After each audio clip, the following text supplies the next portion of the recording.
Yeah, good morning, everyone. So, what we saw that Friday US market remained more of a flattish, and futures are also more of a flattish, whereas Asian markets are seeing some positive trend, though Hong Kong is negative. This week, FOMC meeting is there on the Wednesday evening, so people will be concentrating on that, and we are seeing some reflection of the same in the past 2 days' performance in the US as well. The expectation is that the interest rate will increase by 0.25%. Fed earlier had said that the interest rate will increase by 0.25, 0.25 two times. That was more of a expectations which Fed has given in the last meeting.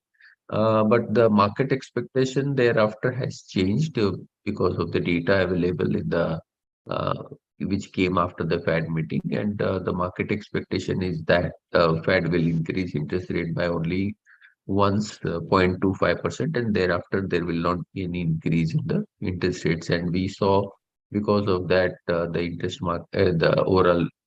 the overall market has shown good run up in last 10-15 days. But one need to be a bit careful now, considering that we are seeing some inflation in the food commodity because of the Russia uh, exiting the Dark Dead Sea Agreement, and that can put some pressure, and Fed may not be able to give clear indications that there will not be any Fed interest rate increase in the coming period. So one need to be careful in that respect. And we may see some volatility in next 2-3 days because of that. So overall seems more of a we saw good corrections in the Indian market yesterday on Friday. So may see some stabilization or reversal of that in today's trade. I'll request commodity team, technical team to take up from here. Yes, sir. Nirav here. I'll take it up first now. On the derivative front, looking at the overall open interest, just a second.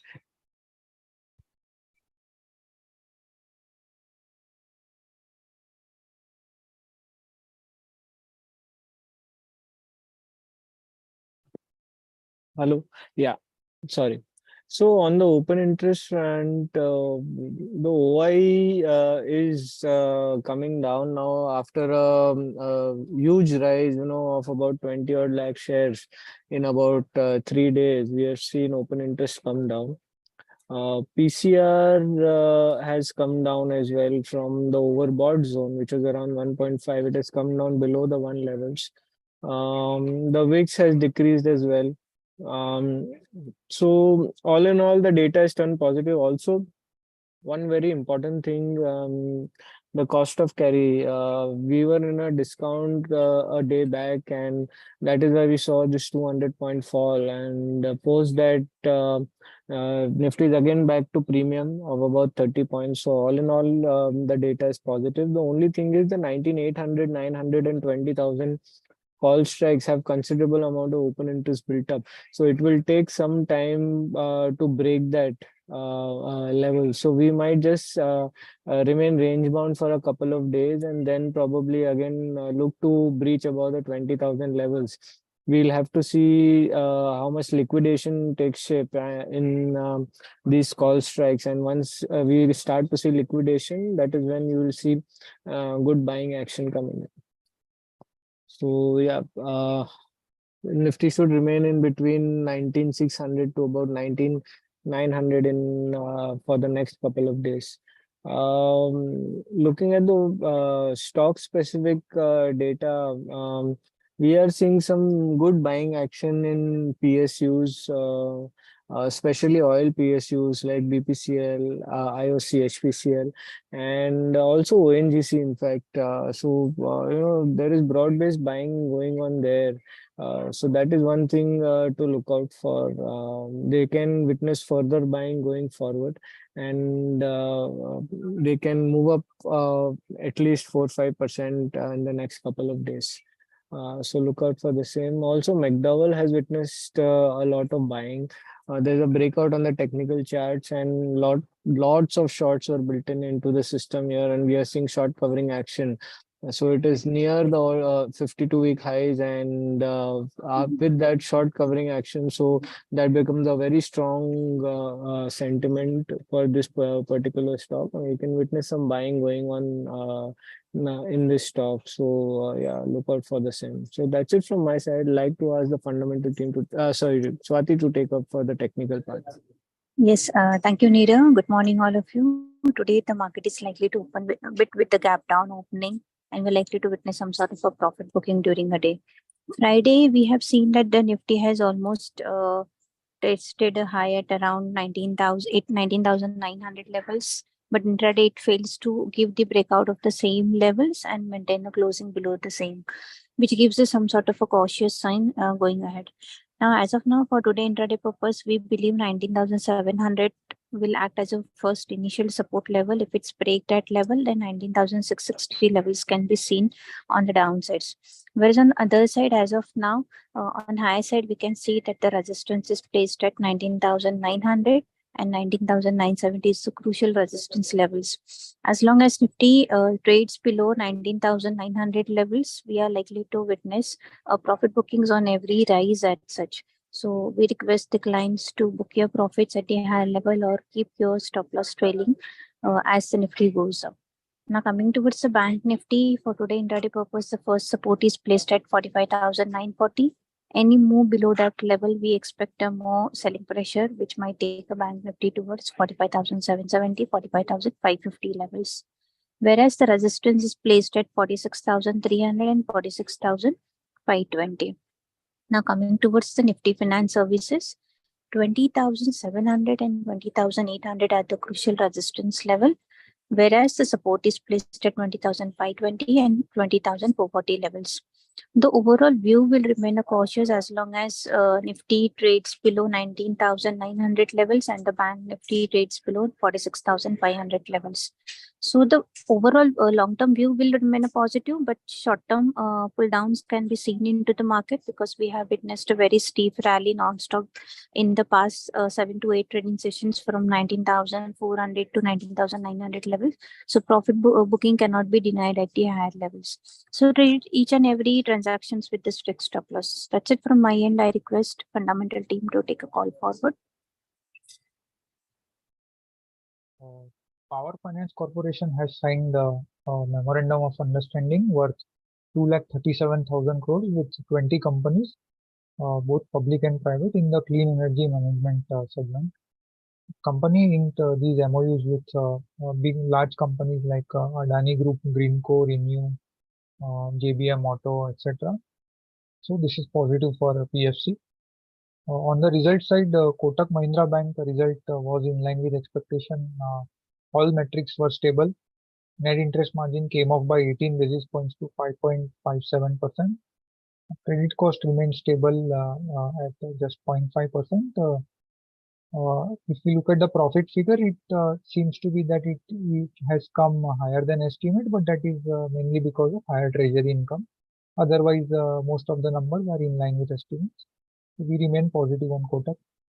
ICICI Bank result is above expectation, led by all-round stable performance. Loan book grew 3.7% sequentially, 18% year-on-year. Net interest margin came off by 12 basis points and was at 4.78%. Credit cost remained low at just 0.5%, and bank continues to hold contingent provisions of 1.2% of loan book, which gives comfort going forward.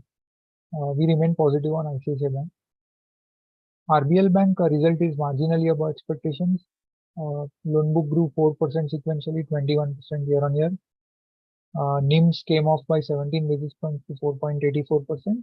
Bank has guided that from next quarter itself, NIMs will start moving higher over here, and for the full year, they will be at around 5%.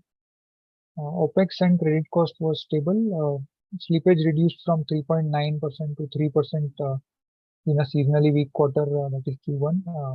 So this is encouraging, and there was good improvements in the MFI book. Bank delivered 1% ROA for the second consecutive quarter. We expect it to increase by 10 to 20 basis points every year. Stock is trading cheap at one time price to book and has potential for slow and gradual re-rating from here on. AU Small Finance Bank result is in line with expectation. Loan book grew 7.6% sequentially, 29% year on year. NIMs came up by 40 basis points. This is higher than most other banks because almost two-thirds of their books is has fixed rates on the advances side. So that is what hurt them. But they had already guided earlier that there would be a compression. Going forward, quarter two will also see some marginal decrease of 10-15 basis points, and after that it will stabilize. Credit cost remained low at 0.3%, as which is pretty low for this bank because it continues to utilize the contingent provision. Slippage is always high in quarter one, and this quarter also it was at around 2% levels, same as last year's quarter one. Stock is fairly valued at 23 times PE FY25 earnings. But we see that earnings growth will remain at around 25% level going forward. So this can be a decent compounding stock. Yes Bank result was okay. Advances growth was flat QOQ and just 7% growth year on year. NIMs also came off sharply by 30 basis points. NIM is now at 2.5%. Other parameters were stable, including asset quality. And broadly, ROA remains stuck for this bank at 0.4%, despite industry environment being good. So that is a problem area for Yes Bank, and we don't see any re-rating happening over here. We remain neutral. 197 Communications, that is Paytm, result was in line with expectation. Revenue was flat on sequential basis and grew 39% year on year.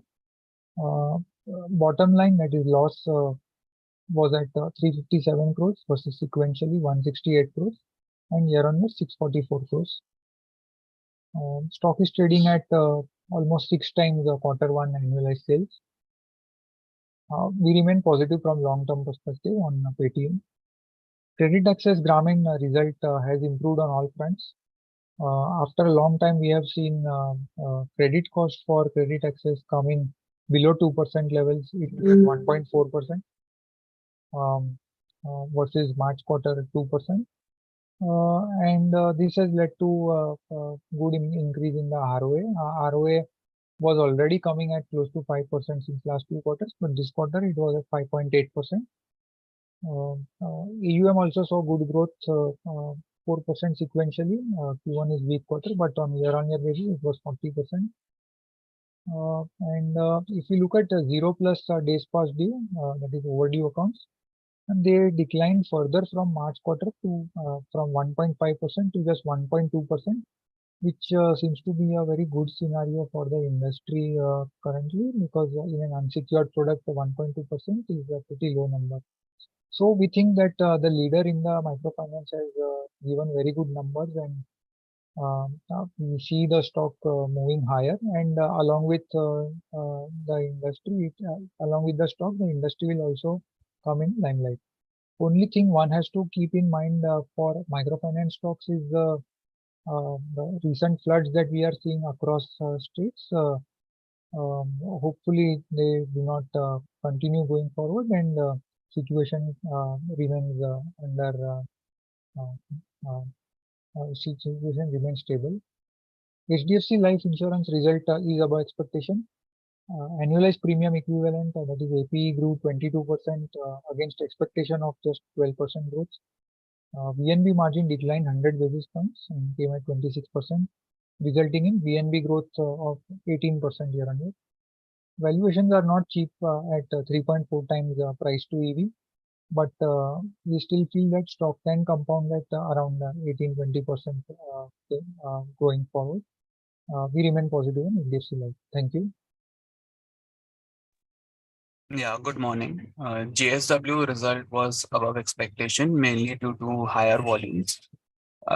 Capacity utilization stood at 92% versus 96% sequentially due to maintenance of shutdowns. Realizations at Indian operations were higher by 1% sequentially due to higher exports.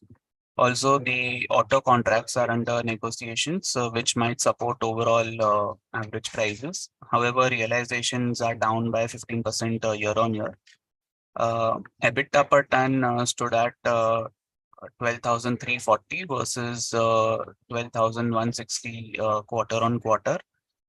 The US performance and Italy performance was better due to higher volumes and better mix with higher share of rails. Management has guided its sales volume to be around 25 million ton for FY24. Coking coal cost is expected to reduce by 40 to 50 dollar per ton in Q2. However, realizations are falling. Valuations seems to be very expensive at current price, indicating no upside in the stock. So the outlook is neutral on JSW Steel. Ultratech cement result was marginally above expectation. Sales volume came in at 30 million ton versus 31.7 million ton sequentially and 25 million ton year on year. Realizations were above expectation at 5,900 versus expectation of 5,690. EBITDA per ton stood at 1,018 versus expectation of 980. Utilization stood at 88% versus 83% year on year. The company has taken a price hike of rupees 5 per bag in north and west markets in July. However, in the southern and eastern region, the cement prices remain subdued. And given the demand and supply situation in east, management expects prices to remain under pressure. Landed fuel costs are 10% higher than spot prices. So the benefit of spot petcoke prices will reflect from the second half of FY24.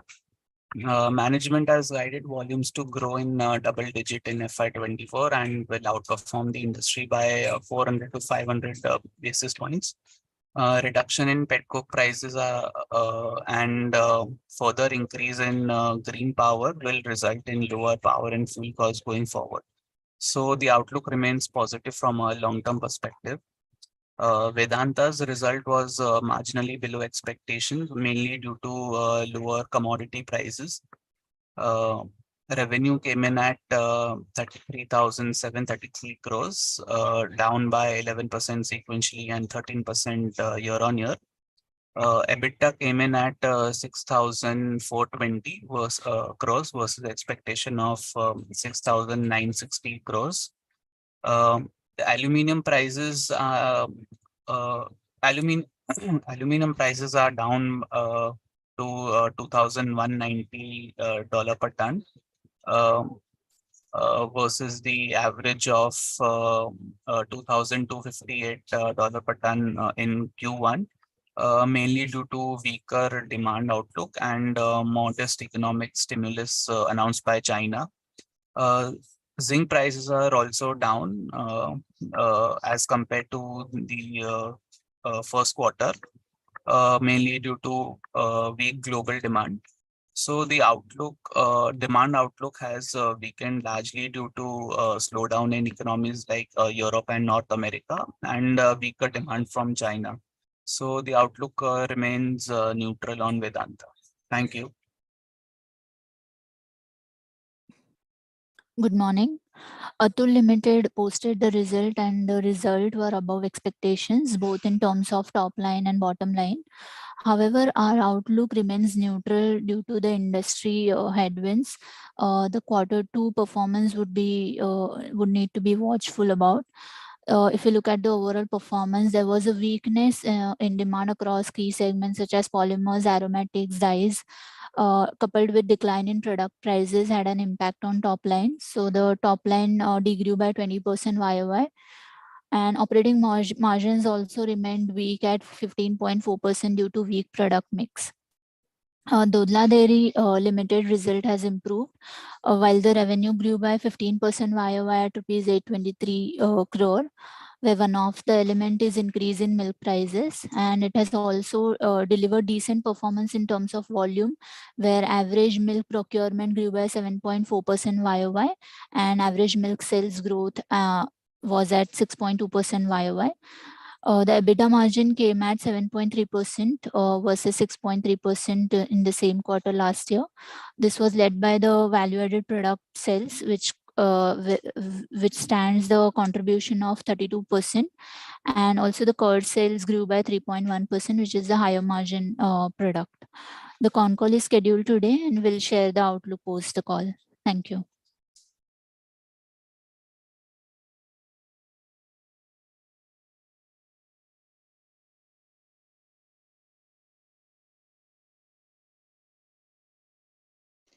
Good Yeah, morning. Uh, Good morning. okay. Yes, sir. Carry on, carry on. Huh. Good morning. Ashok Leyland result is ahead of expectation. Revenue came at 8,189 crores versus expectation of 7,902 crores, which grew by 13.4% YOY and degrew by 29%. The volume Q on Q basis, and the volume for units sold this quarter stood at 41,329 units versus Q on Q 59,697 units. And here the June quarter volume performance was impacted just because of the pre-buying in March quarter ahead of transition to BS6 OBD2 norms. EBITDA margin came at 10% versus QOQ 11% and YOY 4.4%. The company's domestic MHCV volume grew by 7% and its market share grew by 30% to 31.2%, just on the basis of the strong demand for the modular AVTR range of trucks and with the efforts on network expansion by the company. And the company's domestic LCV volume in Q1 FY24 was 14,821 units. That is 3% higher than 14,384 units in Q1 of last year due to good market acceptance of Bada Dost range. The stock is trading at PE of 23.2 times of FY24 EPS. Ramkrishna Forging's result is ahead of expectation as the revenue came at 835 crores, which grew 29% YOY basis, and the EBITDA margin came at 22.4%. Also, on account of higher income, 63% jump can be seen in its PAT at rupees 77 crores. And during the quarter, the company renewed the long-term contract with the additional new product range with overseas tier 1 customer based in North America, and also received an order worth 4.5 million euros from prominent European railway passenger coach manufacturer. The stock is trading at PE of 25.5 times of FY24 EPS. Thank you. Yeah, apart from this, Reliance Industry reported numbers and the results were more of a in line with expectation. Geo reported in line number with ARPU at around 180.5 versus expectation was also similar at around 180. And subscription addition was also in line with what was expected at around 9 million. Retail sales grew by around 20% year on year, but that was mainly led by increase in the area, which has increased substantially by 55%. So, as such, sale per square feet has come down both year on year and quarter on quarter.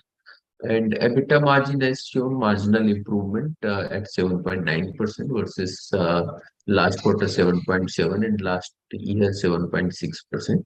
O2C business, as expected, has shown declining trend, wherein revenue has declined by around 18%. That was led by both declining GRM and also the petchem margin has come off. Our petchem prices has come off. Similar was the trend in the EBITDA also, and EBITDA has seen similar type of decline. So overall, result was on expected line, and near-term outlook is more of a neutral, though long-term outlook continue to remain positive for Reliance Industries.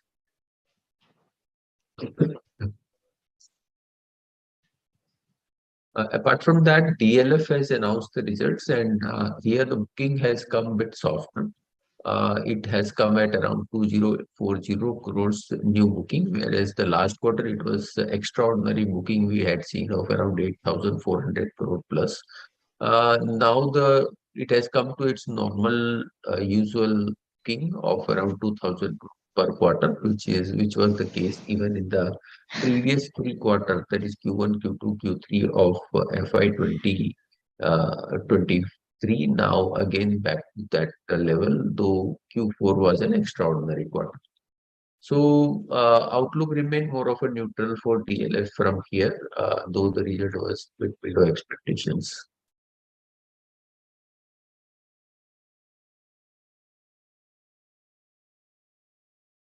I'll now request commodity team to take up from here.